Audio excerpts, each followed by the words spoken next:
বহু পথ হেঁটে ওরা 5 জন গোধূলিতে এসে বসে প্রবীণ বৃক্ষের নিচে ক্লান্তি মুছে নিতে।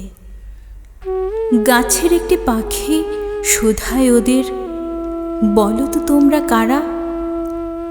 প্রশ্ন শুনে 5 জন ঝুঁকে পড়ে নিজের বোধের কাছে। বলে একজন, হিন্দুত্বের প্রতি আজন্ম আমার টান। দ্বিতীয় জনের কণ্ঠ বাঁশির মতন বাজে, আমি বৌদ্ধ হীনযান।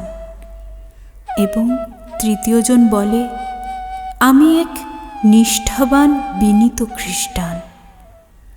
চতুর্থ পথিক করে উচ্চারণ, আমার ঈমান করেছি অর্পণ। আমি খোদার আরশে, আমি তো মুসলমান। পঞ্চম পথিক খুব কৌতূহল বসে কুড়িয়ে পতঙ্গ এক, বলে স্মিতস্বরে, আমি মানব সন্তান।